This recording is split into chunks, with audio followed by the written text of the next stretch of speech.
the Prime Minister's initiative on green legacy is absolutely spectacular.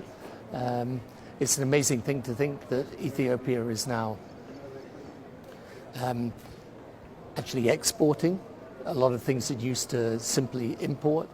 There's been huge developments on things like wheat and rice, vegetables, fruits. There's a revolution taking place, and it's really, really fascinating to see.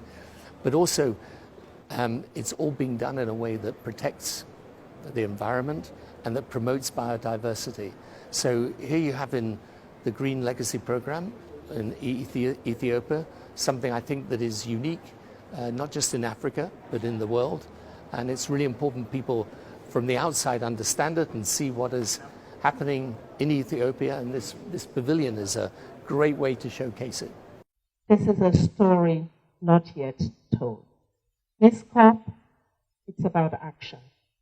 And we're all insisting on this, that we have to put our money where our mouth is.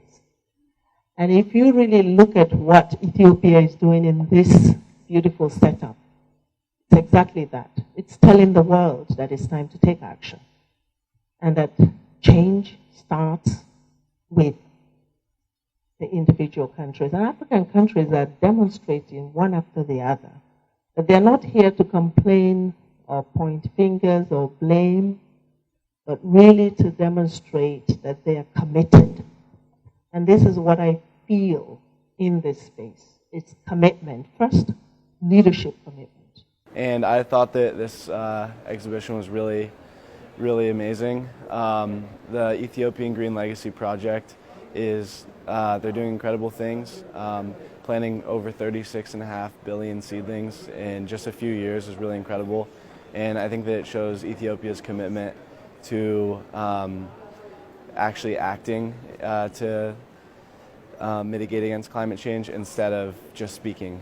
So I was really impressed with everything that I saw here today. What we have seen here in the pavilion of Ethiopia is very impressive. This is the way to go because climate change is here to stay. We don't have a choice but to adapt to it. And what we have seen Ethiopia is doing is actually setting the pace for Africa. And coming from Nigeria, we have similar programs, but want to share and also see what the secret behind Ethiopia's legacy is. So we are happy to be here. I'm Minister for Agriculture and Food Security in Nigeria, and I've just shared with my colleague our intention to visit Ethiopia and see what you're doing. And I want to commend everybody from the Prime Minister, the whole population for doing a wonderful job for Africa and the world. The important thing is that Ethiopia is actually doing it, because it's very easy to talk about it, but the important thing is to do it.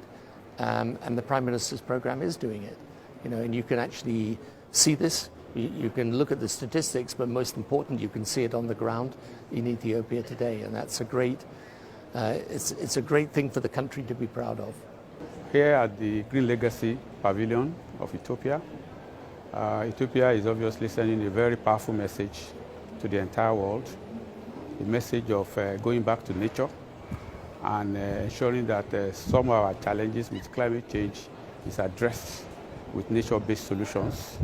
We've seen also how you have been able to very well combine your climate actions to also sustain your agriculture and provide food for your people and also grow your economy. I think it's a very powerful lesson that the whole world must learn from. We heard about the hands-on approach of the Prime Minister himself. Without leadership, we're not going to get there. And we need leaders who are demonstrating, first of all, that it is possible. Secondly, that they themselves are behind the commitment. Well, this is clearly a situation of walk the talk. Conferences are usually a talk shop, but when you go back home and execute those programs in real life, it's something that is more sustainable. And Ethiopia was able to build institutions that will carry out the decisions of the Conference of Parties for climate change to the next level for the generations to come.